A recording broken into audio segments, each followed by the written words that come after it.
Grande es este misterio de la piedad.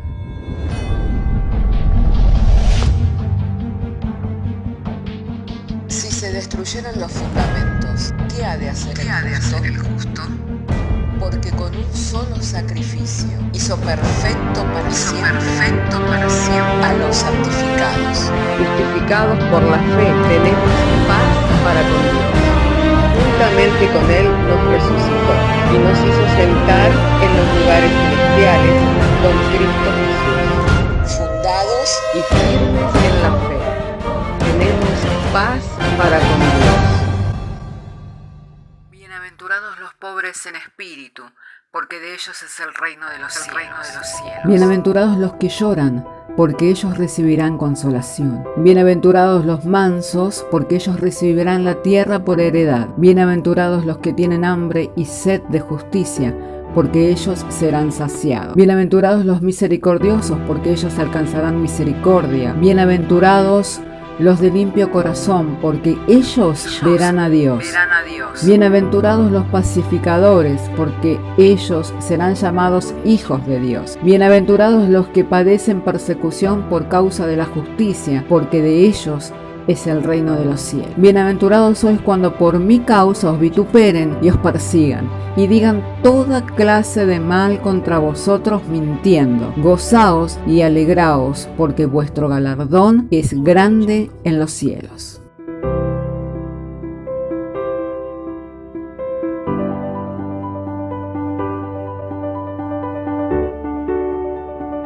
Le invito al que pueda abrir conmigo su Biblia en Efesios capítulo 1, verso 3, y estaremos dando lectura a la palabra de Dios en el nombre del Padre, del Hijo y del Espíritu Santo, diciéndonos el Señor por medio de su santa y divina palabra.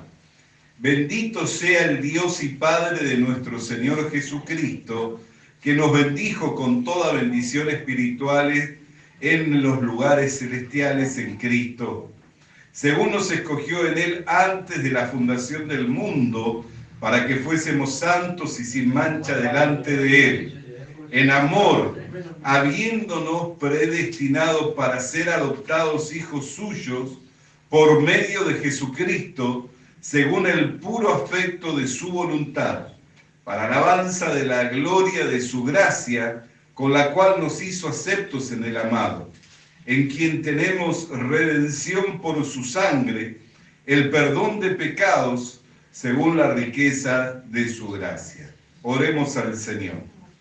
Padre querido, en el nombre del Señor Jesucristo, queremos darte gracias, Señor, porque nos has concedido traer la lectura de las Sagradas Escrituras, y ahora ha llegado el momento de la exposición del texto bíblico, Señor, cuando hemos de ahondar y profundizar en el texto bíblico, Señor, el cual revela tu corazón y tu voluntad para nosotros. Te pedimos de ti, Señor, que nos concedas la gracia, Señor, para poder, Señor, escudriñar y que de ello, Señor, tengamos el provecho, Padre, para lo cual tú nos concedes, Señor, el haber estado reunidos en este día. Señor, creyendo que eres poderoso para ello, te damos gracias por Jesucristo, Señor nuestro. Amén.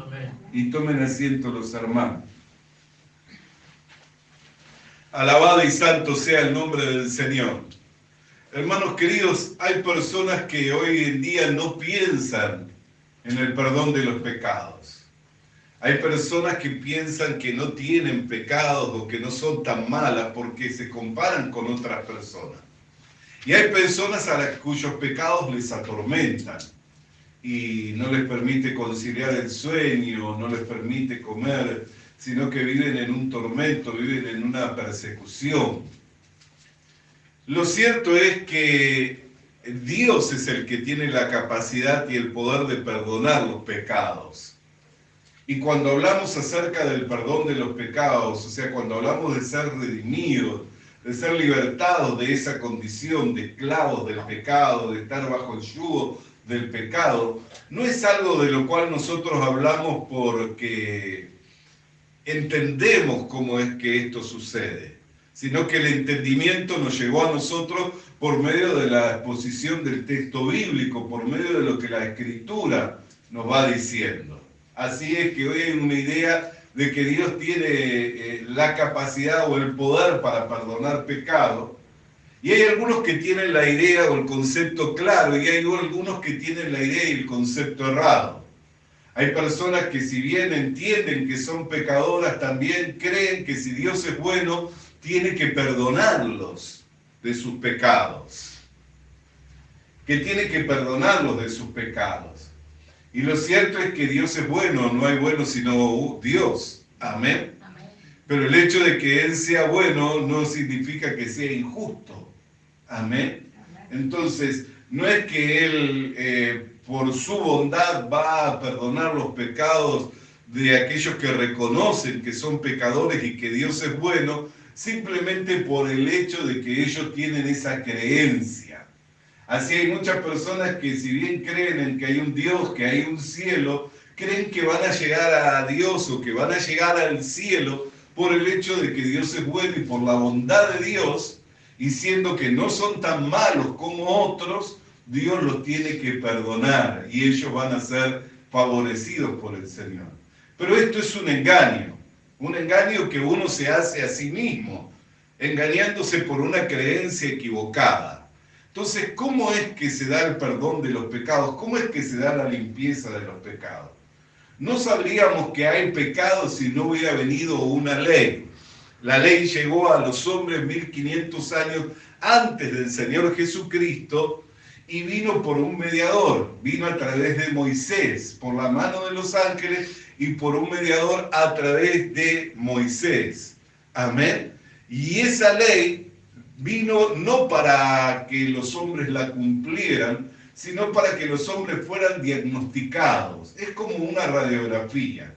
Cuando usted va a hacerse una radiografía, si va con un hueso quebrado, por el hecho de que en la radiografía sale que tiene el hueso quebrado, usted no se va a sanar, ¿no?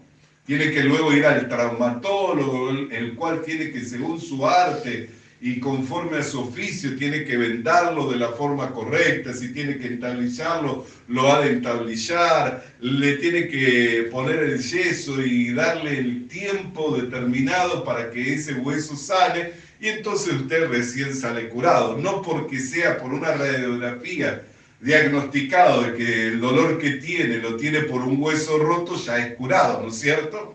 Así tampoco la ley ha curado o ha limpiado los pecados del hombre, sino que lo que hace es dar un diagnóstico de lo que es la naturaleza del hombre, y que el hombre es un pecador.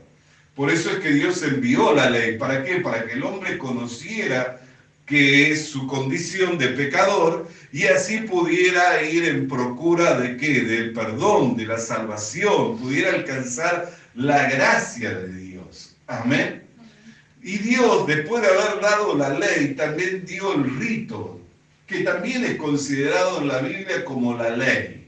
Amén. Hay una ley que es la ley ceremonial y hay una ley que es la ley expresada en ordenanzas y mandamientos, a la cual los hombres estaban obligados a cumplirla toda. O sea, el incumplir una sola parte de la ley, yo lo hacía culpable de toda la ley y por consecuencia lo declaraba reo de muerte. ¿Por qué? Porque la paga del pecado es la muerte. Entonces, el que envió la ley y que reveló la naturaleza del hombre, conjuntamente con la ley expresada en ordenanza, envió otra ley, dentro de esa ley, una ley ceremonial. La ley ceremonial consistía en el derramamiento de sangre. ¿Por qué? Porque no iba a haber remisión de pecados sin derramamiento de sangre. O sea, para limpiar los pecados, para purificar los pecados de la nación de Israel, con quien Dios tenía comunión. Recuerden que la comunión de Dios era con su pueblo Israel, no era con el resto de las naciones. Por eso es que la nación de Israel siempre se jactó de su herencia. ¿Por qué? Porque es una herencia bendita, es una herencia divina. Ellos son una nación especial entre las naciones de la tierra. Por eso, aunque quisieron acabarlos, aunque quisieron exterminarlos, no pudieron exterminarlos. ¿Por qué? Porque ellos son bendecidos a causa de las promesas que le fueron dadas a los padres. Aún hay promesas para ellos, que al final todo Israel será salvo, allí en Romanos capítulo 11. O sea que tienen promesa desde que comenzaron a ser fundados como nación hasta el final de los tiempos. Amén. Hasta el final de los tiempos tienen promesa. Entonces Dios, que había escogido esta nación para manifestársele a ellos, para habitar en medio de ellos, también les dio una ley ceremonial que era la ley de los sacrificios, del culto, en donde el sumo sacerdote tenía que presentarse con un becerro o con un macho cabrío, el cual tenía que ser sacrificado, y con su sangre tenía que purificar los pecados, la cual se derramaba sobre el tabernáculo de Dios. Amén. Y luego de sacrificar por sus pecados, tenía que empezar a sacrificar por la nación de Israel. ¿Para qué? Para la purificación de los pecados de la nación de Israel. Amén. Esto es lo que nosotros entendemos que Dios ha dado para la limpieza y para el perdón de los pecados. No hay otra cosa, no hay otro rito, no hay otra ceremonia, no hay otra forma en que hasta ese momento los hombres pudieran limpiar los pecados. Ahora, llegado Cristo, venido Cristo, y esto es lo que quiero adentrarme ahora, vamos a leer en Hebreos capítulo 9, verso 11. Hebreos capítulo 9, verso 11 dice: pero estando ya presente Cristo, sumo sacerdote de los bienes venideros, por el más amplio y más perfecto tabernáculo, no hecho de manos, es decir, no de esta creación, y no por sangre de machos cabríos ni de becerros, sino por su propia sangre, entró una vez, léalo conmigo, entró una vez para siempre en el lugar santísimo, habiendo obtenido eterna redención. Recuerda que cuando comenzamos a hablar diciendo que hay personas que no se reconocen pecadoras, hay personas que viven atormentadas por su pecado. ¿Por qué? Porque la paga del pecado es la muerte, y aquel que está bajo esa sentencia de muerte, lo único que tiene es una horrenda expectativa de juicio. Por eso dice que no hay paz para el pecador. O sea, que es algo que uno percibe, que si se muere en esa condición, se va a la condenación eterna. Por eso es que la gente vive aterrada en cuanto a la muerte. Vive aterrada en cuanto a la muerte por causa de lo que la muerte conlleva detrás de ella. Porque una vez la muerte viene el juicio. Y el que no tiene la seguridad de la salvación y de la vida eterna, que no entendió cómo es el perdón de los pecados, que no entendió lo que es la redención eterna, vive en esa inseguridad y en ese temor permanente. Por eso es que vemos tanto a los hombres que nada conocen de Dios, a los hombres que conocen algo de Dios, a los hombres que tienen religión, teniendo esa condición de vida, de estar aterrados a la muerte. Y solamente podemos ver aquel que tiene la seguridad de la salvación y de la vida eterna, en que la muerte no le espanta, no lo aterra. No quiere decir que tienta a Dios buscando la muerte, pero sabe que ni la muerte, ni el Hades, ni el infierno lo separarán del amor de Dios que es en Cristo Jesús. Amén. Entonces ahí encontramos por qué el corazón del hombre está tan vacilante ante el hecho de morir, y el corazón de algunos hombres está tan seguro ante el hecho de morir. ¿Por qué? Porque tiene un ancla segura que es Jesucristo. Ahora, ¿cómo uno llega al entendimiento de cómo se ofició el perdón de los pecados y recibió la redención eterna? Por medio de lo que la Escritura revela. Por eso digo, no se trata de que yo piense que, bueno, sí, soy pecador, no soy tan pecador como otros. Dios es Dios bueno, porque si es Dios debe ser bueno, y Él debe de perdonarme porque no he hecho tanto mal. No, no se trata de eso. Si yo quiero vivir por las obras demandan que yo cumpla con toda la ley de Dios. Y la ley de Dios es muy pesada. Es muy pesada. Es como ese ladrón que asaltó al hombre que descendía de Jerusalén a adorar a Dios. ¿Recuerda la parábola del buen samaritano? El hombre que descendía de Jerusalén de adorar a Dios y fue asaltado por los ladrones en el camino. ¿Cómo lo dejaron? Medio muerto y desprovisto de toda justicia, de toda vestidura. Bueno, no de toda justicia, pero la vestidura del hombre es su propia justicia. El hombre se viste o con la justicia que es por medio de la fe o se viste con su propia justicia. Y la ley es como esos ladrones que lo asaltaron al hombre que descendía de Jerusalén a adorar. Lo deja desnudo a uno. Cuando uno se empieza a examinar con la ley de Dios, se da cuenta que está desnudo, que no tiene justicia alguna, que no tiene bondad alguna, que no tiene misericordia alguna, que no tiene amor alguno, que no tiene compasión alguna, que no tiene paciencia alguna, que no tiene ninguna virtud como hombre, sino que es polvo de la tierra, sino que el hombre es lo vil y lo menospreciado de este mundo. Creo que, miren, no hay otra especie más vil y más menospreciada que el hombre.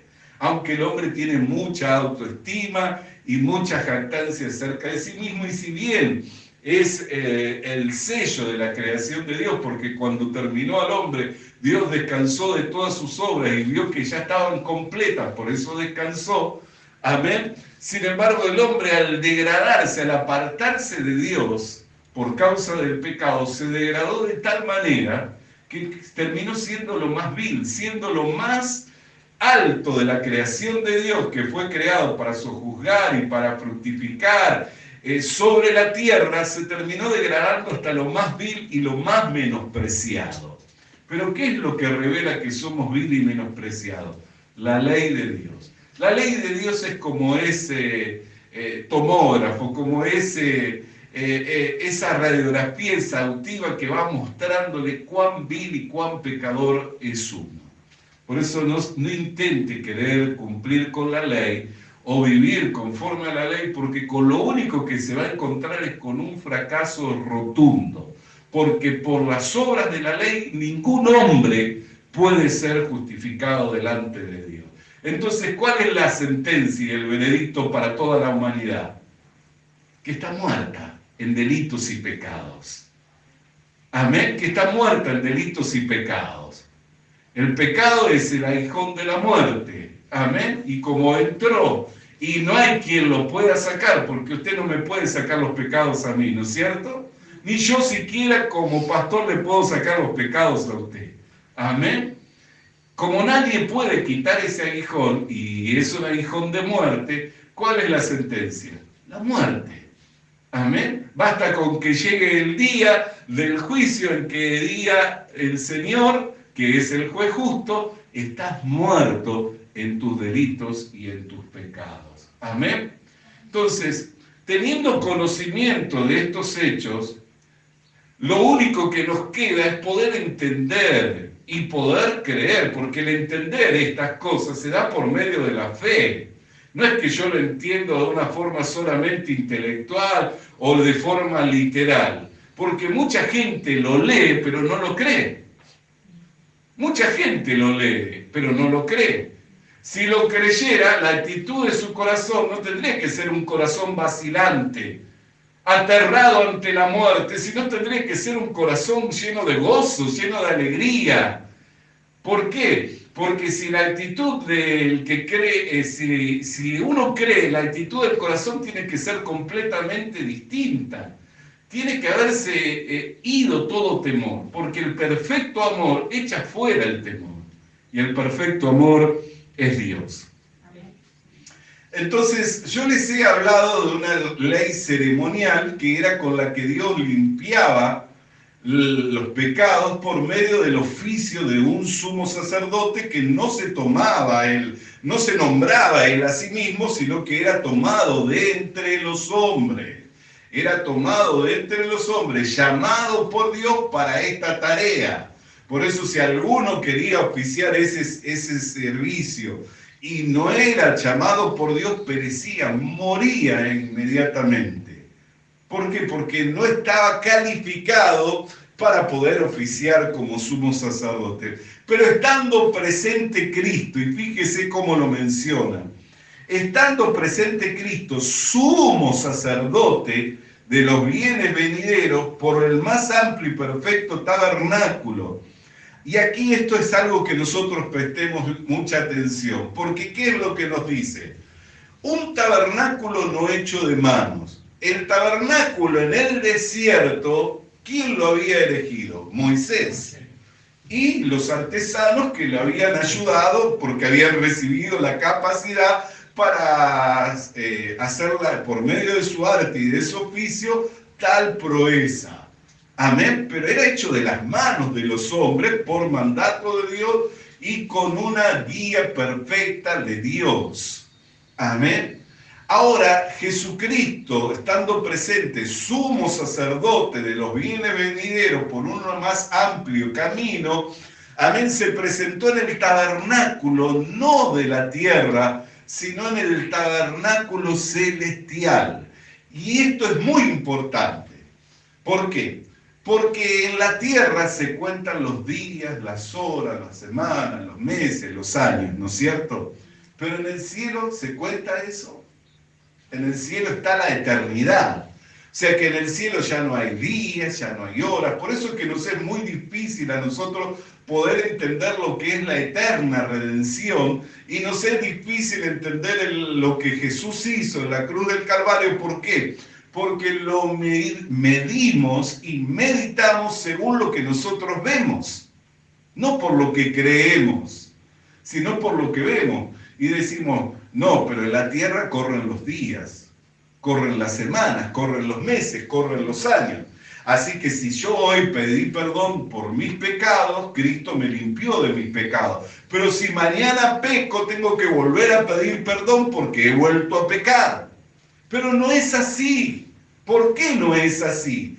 Porque con un solo sacrificio y habiendo entrado una sola vez y a un tabernáculo no terrenal, donde se cuentan los días, las semanas, los meses, los años, entró en el cielo, donde ya no hay días, no hay semanas, no hay meses, no hay años, hay una eternidad.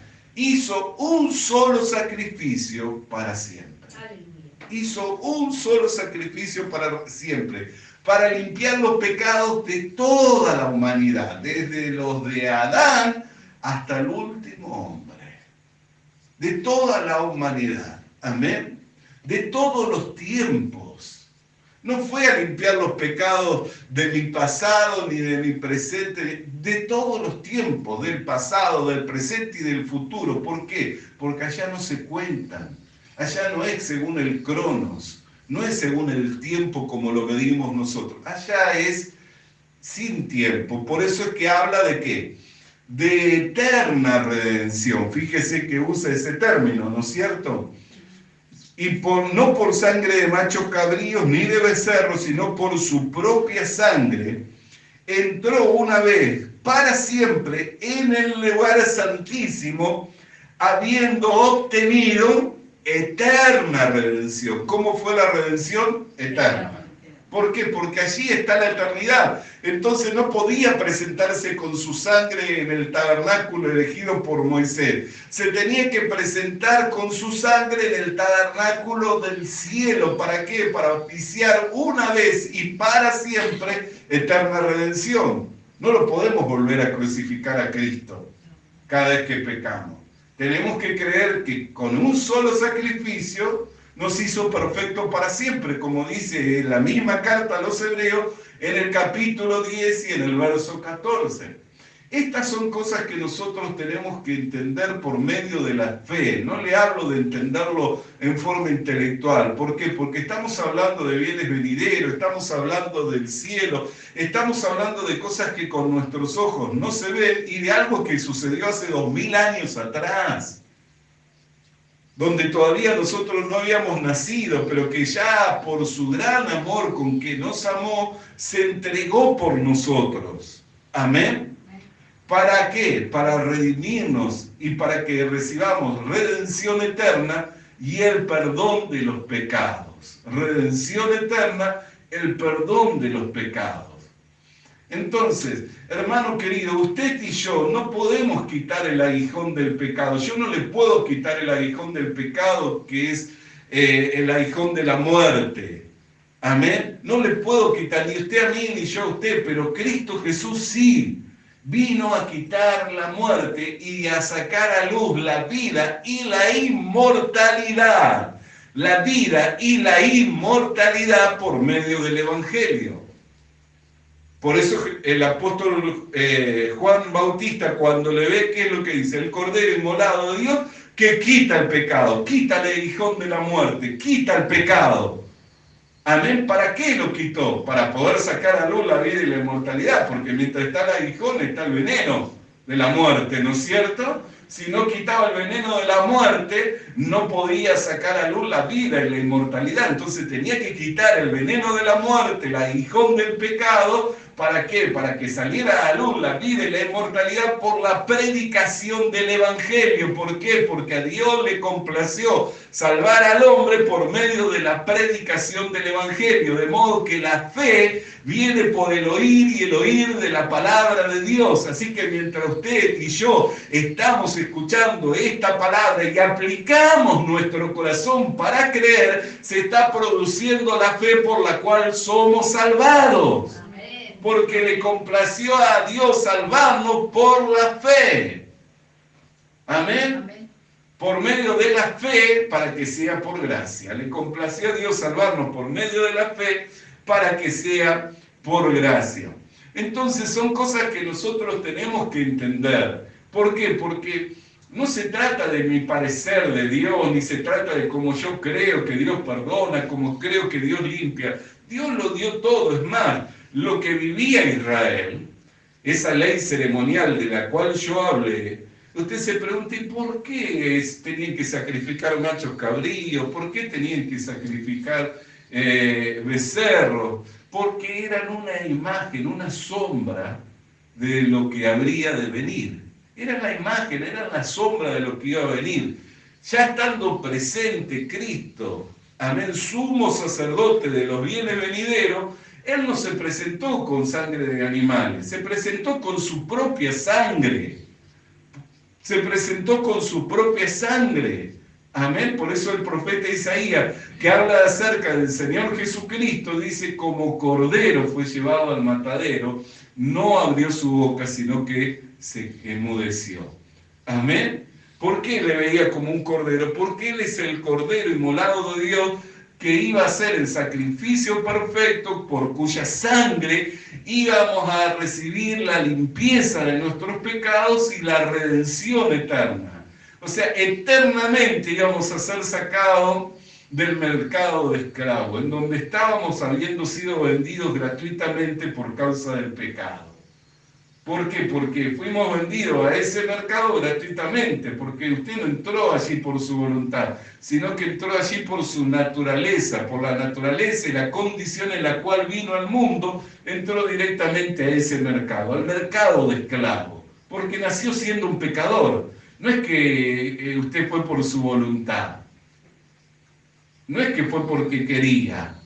Nadie quiere vivir como un esclavo, nadie quiere perder la paz. Nadie quiere perder las bendiciones. Todos queremos vivir bajo la bendición de Dios, bajo la gracia de Dios. Queremos vivir vidas felices, ¿no es cierto? Nadie quiere. Entonces fuimos vendidos gratuitamente por la condición en la cual vinimos. Por eso es que así como gratuitamente fuimos vendidos, también gratuitamente somos redimidos. Pero no sin un precio, sino con el precio de la sangre de Jesucristo. Cuando me refiero gratuitamente es que usted y yo nada podíamos hacer. No había nada que pudiéramos entregar ni dar a cambio para poder recibir esta salvación tan grande. No había nada que pudiéramos hacer ni entregar para recibir esta salvación tan grande. Volvamos al capítulo 1 de Efesios, por favor, para leer una parte más de la palabra de Dios. Leemos el último versículo, el versículo 7 del capítulo 1, que es en donde estamos meditando. En quien tenemos redención por su sangre y el perdón de los pecados. ¿Cómo es esta redención? Eterna. ¿Cuántos pecados limpió con su sangre? Todos los pecados. Limpió todos los pecados porque lo hizo una vez y para siempre. No es que está muriendo todos los días Cristo. No es que todos los días está derramando su sangre. Una vez y para siempre. ¿Dónde lo hizo? En el tabernáculo del cielo, donde no se cuenta el tiempo. Por eso es que yo no tengo que entender estas cosas mediante las cosas como se viven en este mundo. En este mundo se viven contándose los días, la semana, los meses y los años. Lo tengo que entender de acuerdo a lo que la Biblia me revela en cuanto a lo que es el cielo, que en el cielo está la eternidad, ¿no es cierto? Entonces tengo que entenderlo de esa manera, no de acuerdo a cómo yo vivo, no es de acuerdo a cómo yo vivo ni lo que yo hago. Por eso dice que nosotros no andamos por vista, sino que andamos por medio de la fe. Porque la fe es la certeza de las cosas que no se ven y la convicción de lo que se espera. Amén. Entonces, en quien tenemos redención por su sangre, el perdón de pecados, según las riquezas de su gracia. Y mire, y ya con esto quisiera ir concluyendo. Capítulo 3 de esta misma carta a los Efesios, verso 8. A mí, que soy menos que el más pequeño de todos los santos, me fue dado esta gracia de anunciar entre los gentiles el evangelio de las inescrutables riquezas de Cristo. Amén. El evangelio de las inescrutables riquezas de Cristo. ¿Cómo son las riquezas de Cristo? Inescrutables. ¿Qué quiere decir? Que no hay escrutinio, no hay quien pueda contarlas. No se pueden contabilizar las riquezas de Cristo. Amén. Entonces, hermano querido y hermana querida, uno puede decir, pero yo he pecado mucho. Yo he cometido muchos pecados. Y tal vez diga, no los puedo contar, tampoco puede contar las riquezas de las abundantes gracias de Dios. Tampoco puede contar las riquezas de la abundante gracia de Dios. Son inescrutables. Amén. Por eso, hermano querido y hermana querida, que nosotros tenemos que tener seguridad en Dios y confianza en Dios, no en nosotros, ni en lo que nosotros podemos hacer para ser santos y sin mancha. No en lo que usted y yo puedo hacer para ser santo y sin mancha. Ya Cristo nos limpió con su sangre para presentarnos delante de Él santos y sin mancha. Gracias, Señor. Y esto no es que nos habilita para vivir una vida de libertinaje, para vivir una vida de pecado, porque ¿cómo vamos a vivir en el pecado si ya somos santos? Esto nos tiene que fortalecer para creer que si usted cree y quiere, no hay nada ni nadie que lo pueda someter a hacer aquello que sabe que le desagrada a Dios. No hay nadie que le pueda forzar a pecar. No hay nadie que lo pueda forzar a desobedecer a Dios. No hay nadie que lo pueda arrastrar, no hay corriente de este mundo. Si usted cree y quiere, hermano y hermana, puede vivir la vida más feliz, la vida más victoriosa que es la vida del creyente. Amén. Puede vivir la vida más feliz, la vida más victoriosa que es la vida del creyente. Y no importa cómo vivan a su alrededor, ni quién sean las condiciones de su entorno, cuáles sean las condiciones de su entorno, no importa, porque éstas no pueden lograr influenciarle, porque el poder que nosotros recibimos viene de adentro y viene de Dios. Y si Dios es por nosotros, no hay quien sea en contra nuestra. Y Él puede cambiar toda situación, toda condición. Puede favorecernos de la forma en que Él quiere y como le plazca, porque para Él no hay nada que sea imposible. Entonces, hermano querido y hermana querida, estas cosas las hablamos para que podamos tener nuestra confianza en Dios, para que nuestra fe repose en el poder de Dios y no en la sabiduría de los hombres que dan estrategia de cómo vivir una vida victoriosa, que animan, que alientan. No, nuestra fe tiene que reposar en el poder de Dios. y no en las estrategias de los hombres, porque como hombre ya hemos fracasado y por las obras no hay quien pueda ser justificado. Ya que por las obras no hay quien pueda ser justificado, Dios a su tiempo envió a su Hijo nacido de una mujer. ¿Por qué nació de una mujer? Porque todos somos sacerdotes tomados entre los hombres. ¿Comprende ahora? Porque todos somos sacerdotes tomados de entre los hombres y llamados por Dios. Por eso la Escritura habla, tú eres mi Hijo, amén, y hoy te he establecido como ¿qué? Como sacerdote según el orden de ¿quién? De Melquisedec. ¿Por qué? Porque Melquisedec no tenía ni padre ni madre, no tenía un principio ni un fin. Era otro sacerdocio, no era el sacerdocio de Aarón que venía por los levitas.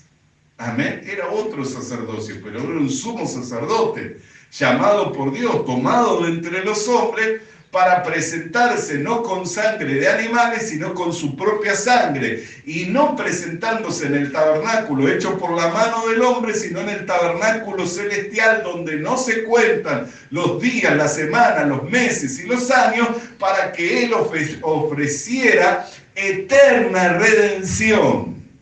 Y con un solo sacrificio, y con una vez que entrara, fuera suficiente para ser perfecto para siempre a los santificados. ¿Comprende? Amén. Por eso es que nuestra fe tiene que reposar en el poder de Dios que ha hecho todas estas cosas, y no confiar en nosotros y en que por nosotros podemos salir adelante, sino apoyados en Dios, tener seguridad de que por la fe no seremos avergonzados. Amén. No vamos a tener que volvernos atrás. El día que le veamos y que estemos cara a cara, Él nos dirá, bien, bien, buen siervo y fiel. En lo poco me has sido fiel, sobre lo mucho te pondré. ¿Por qué? Porque nuestra fidelidad procede de la confianza que le tenemos a Dios. Nuestra fidelidad procede de la confianza que le tenemos a Dios. Y Él honra a los que le honran. Entonces, aquellos que quisieron hacer y que hacen y que se esfuerzan y que buscan lograr, amén, muchos de ellos se volverán avergonzados cuando el Señor le diga, apartaos de mí, hacedores de maldad, pues no os conozco. Pero otros entrarán al reposo del Señor. Hermano querido y hermana querida, que estas palabras sirvan para alentarle, para que su fe no repose en la sabiduría de los hombres, sino en el poder de Dios, que ha hecho todas estas cosas y era el único que podía hacer posible esta salvación tan grande. Gloria damos al nombre del Señor. Padre querido, queremos agradecerte por tu palabra, porque por medio de la exposición de tu palabra nos son alumbrados los ojos del entendimiento, para que podamos comprender cómo es que fue hecha nuestra redención en los cielos, para que recibiéramos el perdón de los pecados, la limpieza de los pecados, y así estar siendo, Señor, santificados, justos, Señor, apartados para ser una nación especial entre las naciones de la tierra, Señor, de reyes y de sacerdotes, y queremos agradecerte por el sacrificio de tu Hijo en la cruz del Calvario, por quien hiciste estas cosas posibles, y sin Él nada de todo esto hubiera sido hecho posible. Amén y amén. Visita nuestras redes sociales. Visita nuestras redes sociales. Suscríbete activando la campanita. Suscríbete activando la campanita. Comparte con nosotros el mensaje de la palabra de Dios. Comparte con nosotros el mensaje de la palabra de Dios.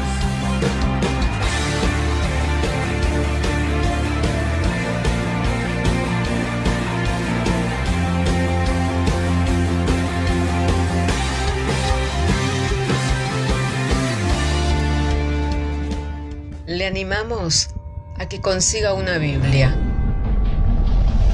porque en ella encuentra la mente de Dios, el estado del hombre, el camino de salvación, la muerte de los pecadores y la felicidad de los creyentes. Sus doctrinas son santas, sus mandamientos son obligatorios, sus historias son verdad y sus decisiones inalterables. Léala para ser sabio, crea en ella para ser salvo y póngala en práctica para ser santo.